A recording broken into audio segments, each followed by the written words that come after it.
All right, so today let's continue on a topic which I have done some videos and teachings on in the past, which is the subject of death in the Bible.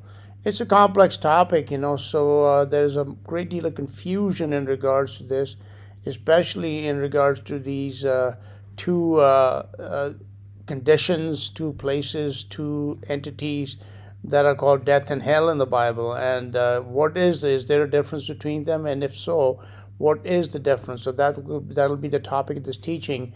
What is the difference between death and hell?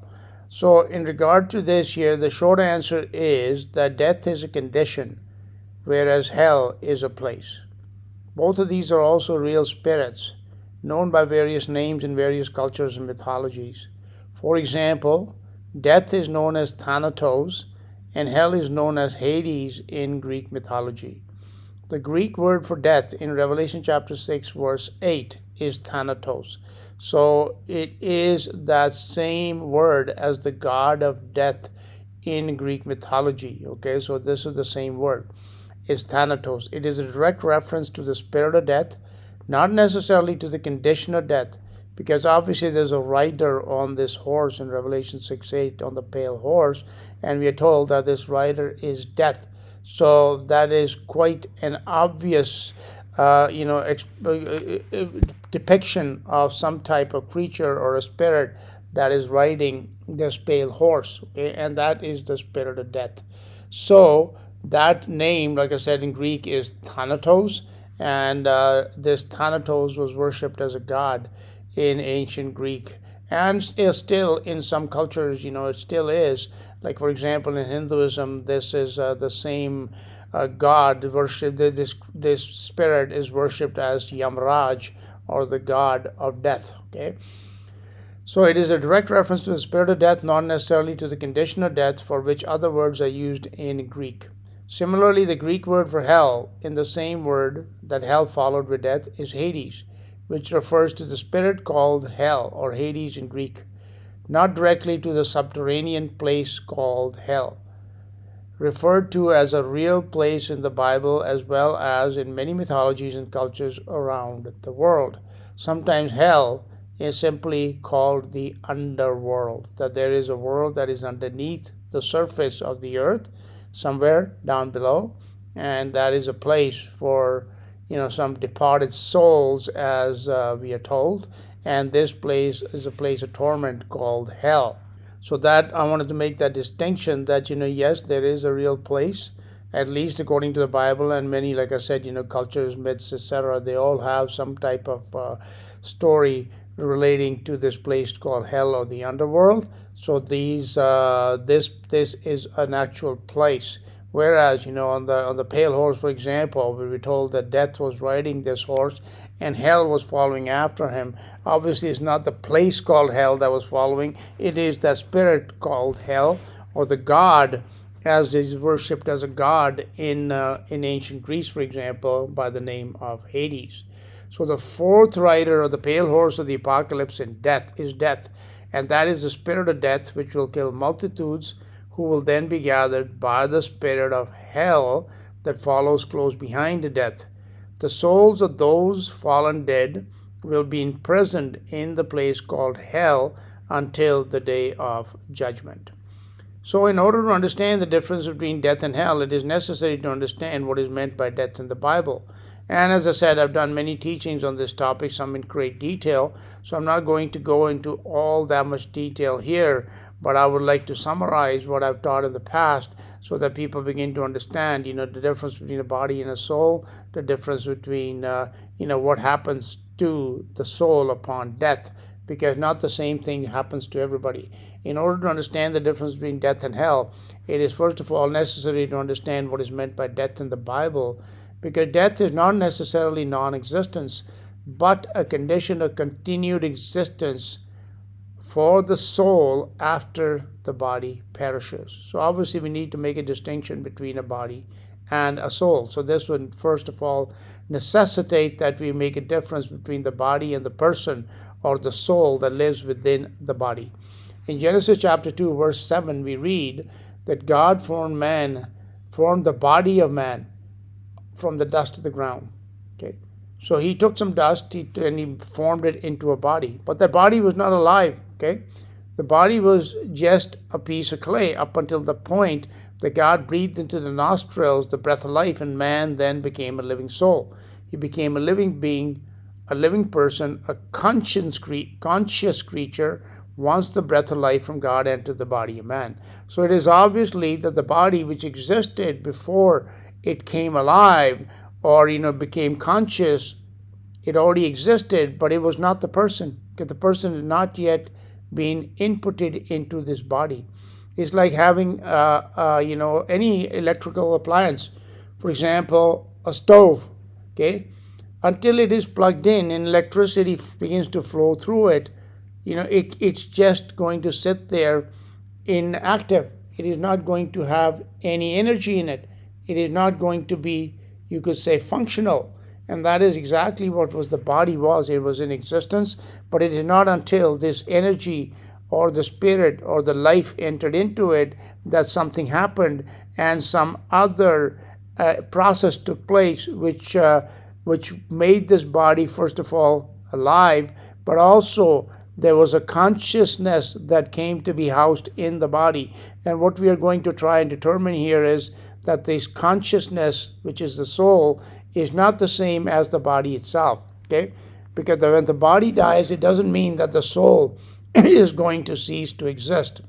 So it is obvious that the body was not the man, or the body was not the person or the soul of man, and that the body and the soul are distinct entities.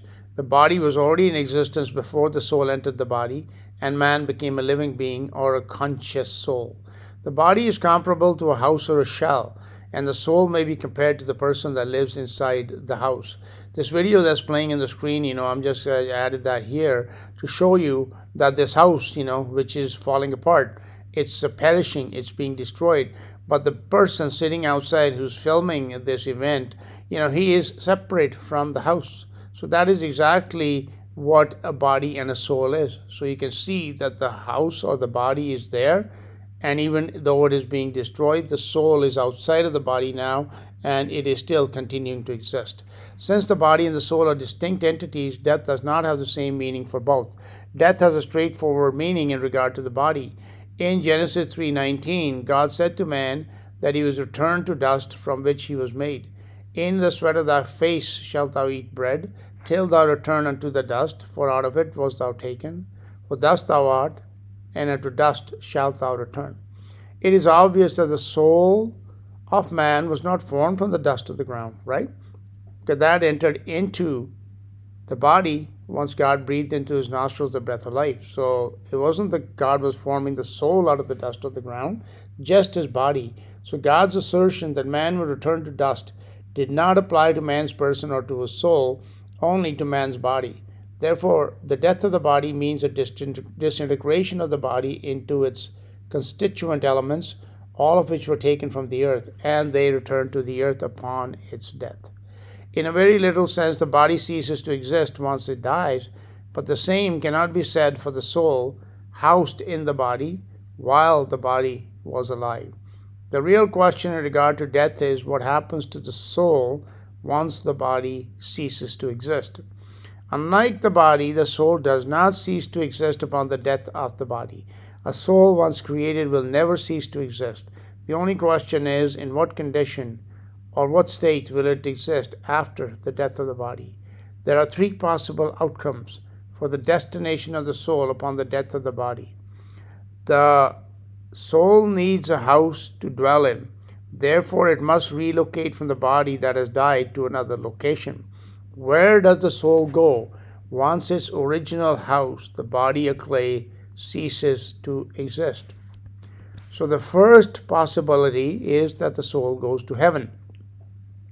It continues in a state of living consciousness, in a state of full awareness, without pain or torment with God in heaven, which may or may not be the same place as paradise. We read about this place called paradise in the New Testament as well, which may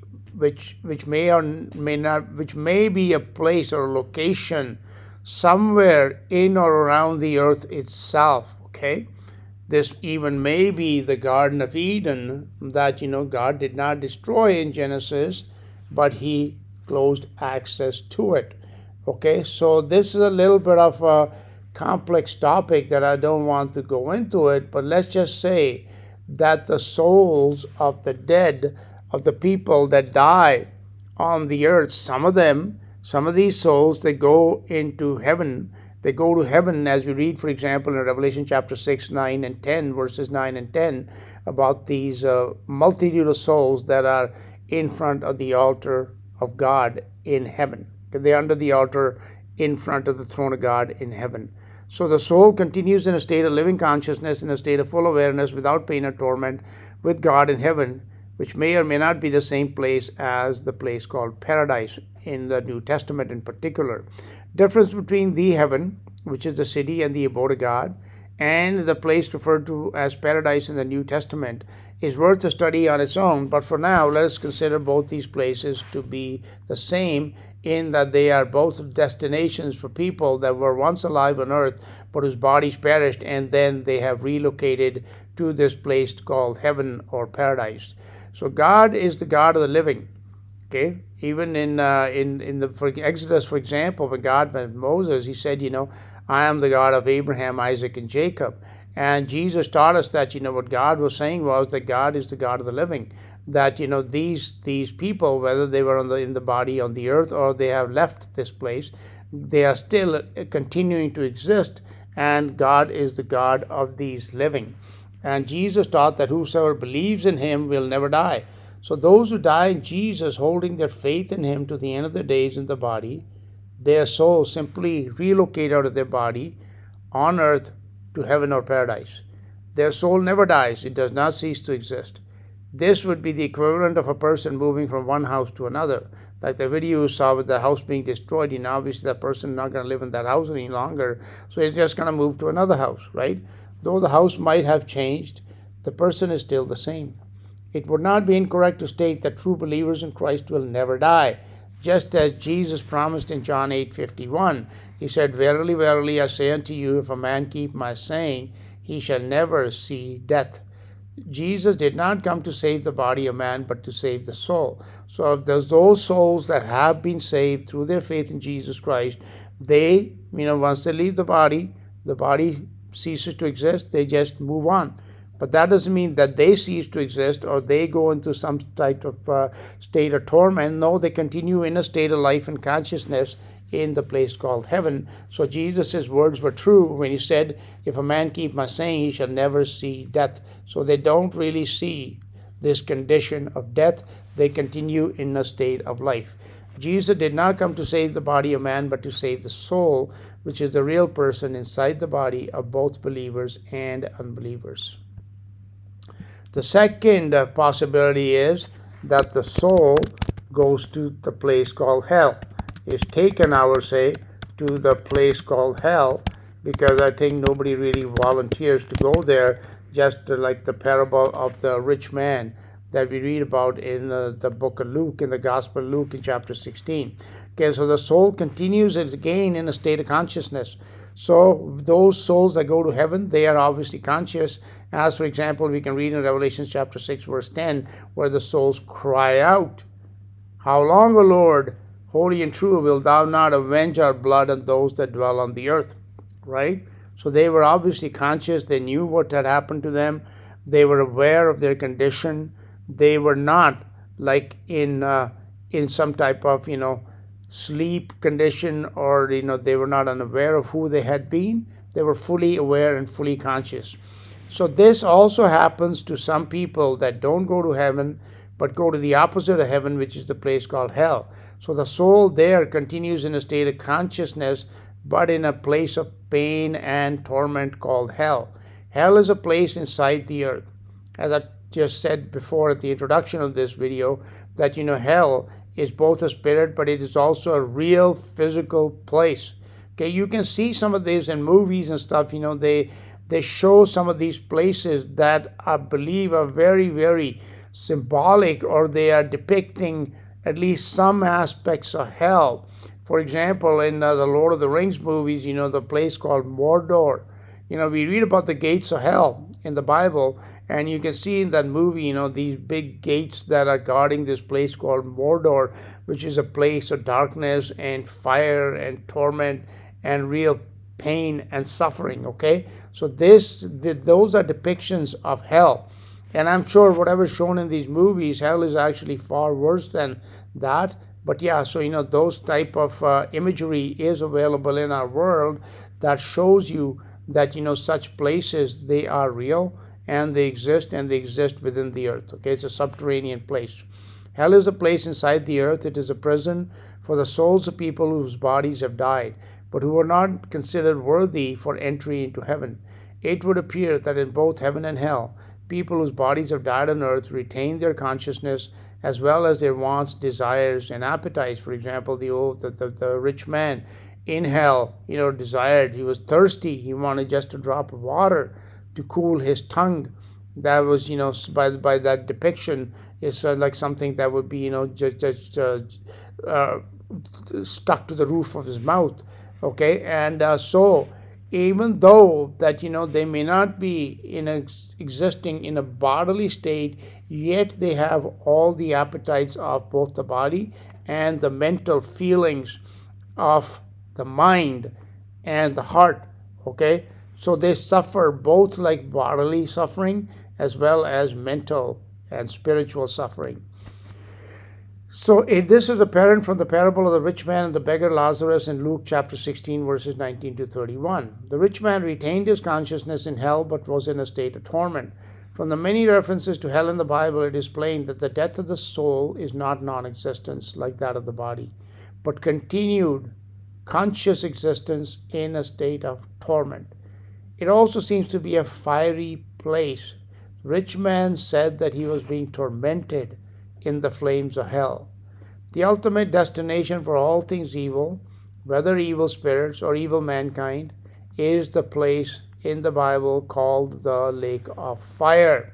So as a fiery place, hell may be a preview of the final judgment to come, for example, for which we can read, for example, in Revelation chapter 20, verses 14 and 15. So those are the first two possible outcomes for what happens to the soul once the body that it was living in on the earth dies. Okay, one is that it can go to heaven. Second is it can go to hell.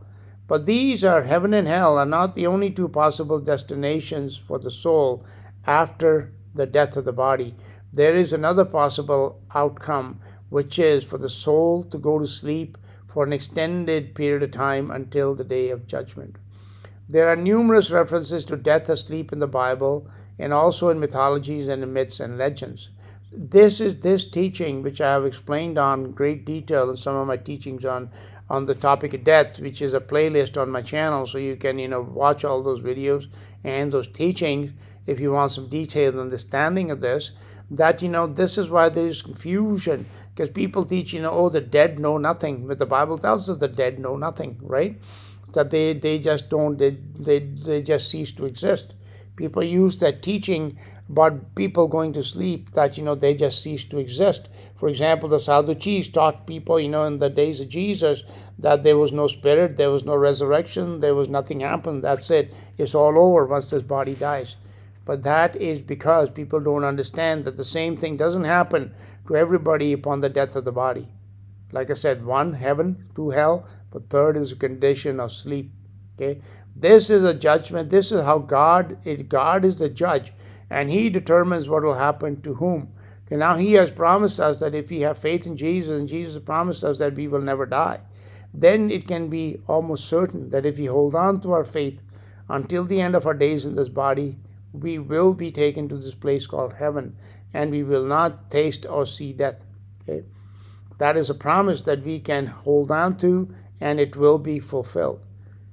But, okay, what if God decides that, it is not, that until the day of judgment, that decision as to what will be your final destination, whether it will be life or, eternal death in the lake of fire, it has not been determined as of yet by whatever criteria that God uses, because He is the judge.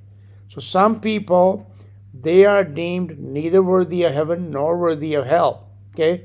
They are going to be judged. That decision of their final destination has not yet been made. They go to sleep. Okay? And this idea of sleep, because there are some people who are, you could say, they are in a state of unconscious sleep, then people teach, oh yeah, that's it, it's all over after that. The Bible teaches that the dead know nothing. No, yes, the dead, yeah, the body may have died and they may have gone to sleep, but that doesn't mean that they're not going to be woken up someday. And that is what we need to keep in mind, that they have not ceased to exist. Just like a person when he goes to sleep, he's not dead. He's going to wake up in the morning. Same thing with these people. There's a group of people who are sleeping currently, and they are going to be woken only on the day of judgment. Heaven and hell are not the only two possible destinations for the soul after the death of the body. There is another possible outcome, which is for the soul to go to sleep for an extended period of time until the day of judgments.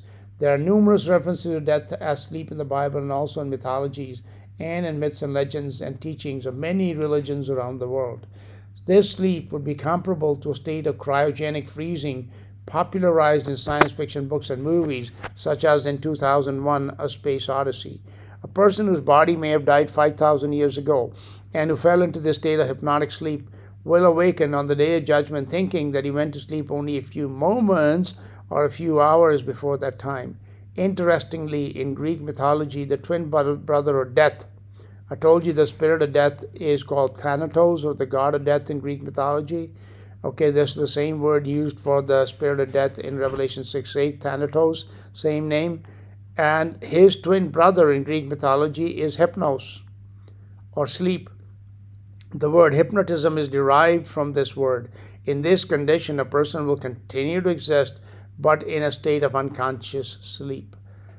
Jesus, so that again, like mythology, they're now also not teaching that, death is going to Hades or to hell or something like that.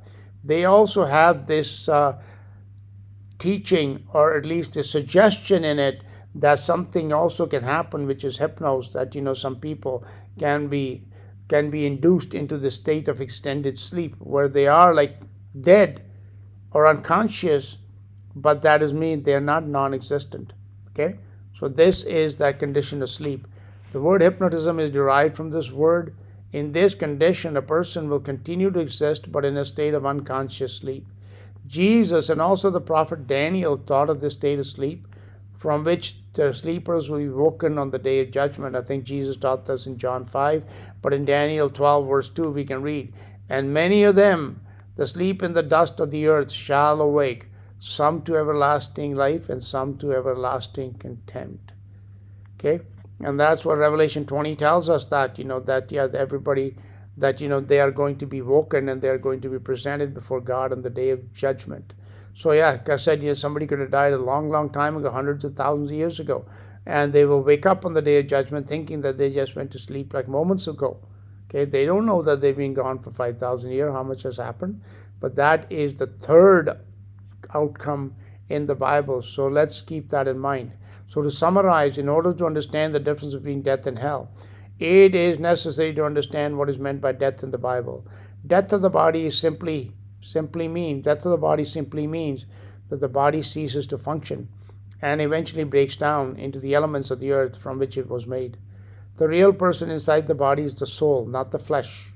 The soul, which is equivalent to consciousness, continues in a state of full awareness either in heaven or hell, both of which are places of existence. Heaven is a place of existence in a state of life, whereas hell is a torturous prison for the soul. It is a place of torment. Heaven or hell are not the only possible destinations for the soul. A third option is to enter into a state of extended sleep. So death is a state of tormented existence from whose power Jesus died to save mankind. As for example, we can read in Hebrews 2:14 that he came to destroy him that had the power of death, which is the devil.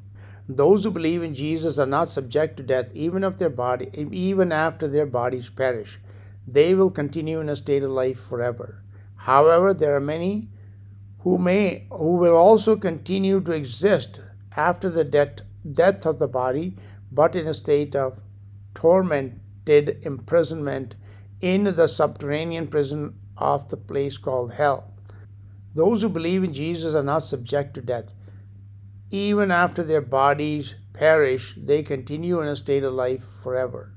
However, there are many who also continue to exist after the death of the body, but in a state of tormented imprisonment in the subterranean prison of the place called hell. Hell is not the final destination of the souls presently imprisoned there. After the day of judgment, when all people will have faced the judgment of God, those whose name will not be found written in the book of life will be cast into the lake of fire. The lake of fire is called the second and final death in the body. The spirit of death, Thanatos, and the spirit of hell, Hades, will also be cast into the lake of fire, and there will be no more death after that time. In respect to the place called hell or Hades in the Greek, it will be burnt up, along with the earth and the rest of all present creation, because God is going to make a new creation, new heaven and a new earth and a new heavens. The inhabitants of hell, which include the fallen angels and other evil spirits, as well as some people from the race of man and other creatures that may have been flesh and blood in the past, will all be cast into the lake of fire. So the place called hell will be burnt up, but the spirit called hell will be cast into the lake of fire. That's why we read about that in the Bible. It tells us, that death and hell were cast into the lake of fire. In conclusion, death is a condition or a state of existence in a place called hell inside the lower regions of the earth. So death is only for people that are going to be judged and they're going to be cast into the lake of fire. Okay, the living, God is the God of the living. Those who believe in Jesus, they literally never die. Okay, their soul continues to exist. So death does not even have any power over them. Okay, so death is a condition that only afflicts those who will be judged and condemned, first to the place called hell and then into the lake of fire. Okay, the Bible does not teach that death is non-existence, nor does it teach that everyone enters the state of torment called death upon the expiry of the body. Some people continue in a state of life in heaven, and some fall asleep until the day of judgment. For those who are currently sleeping, having departed from this world, some will enter into eternal life, and some into eternal judgment in the lake of fire. Okay? In either case, the soul, which is the real person, will continue to exist forever.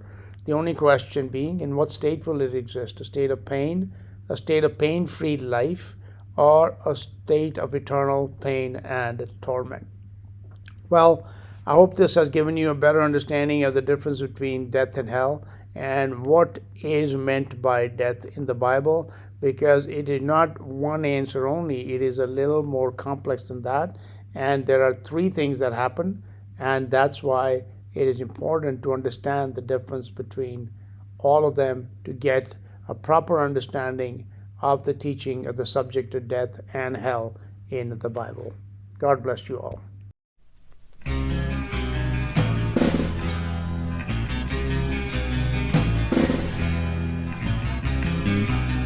Sower went to sow his seed, and some fell beside the road, and some fell on the stony ground with not much dirt to hold,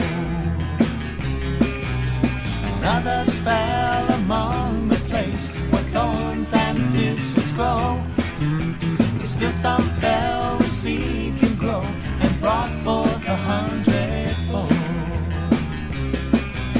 I've got a lot of seed to sow, and that's all I want to do. I'll sow a seed of love for him, I'll sow his seed in you.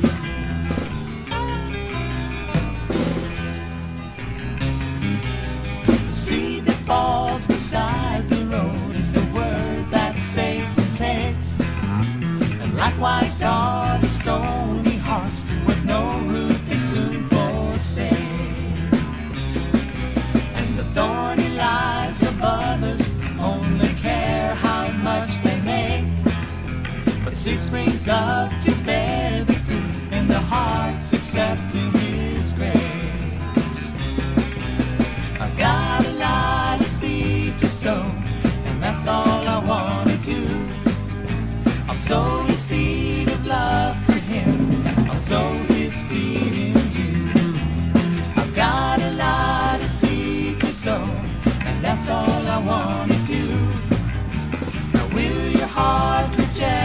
word.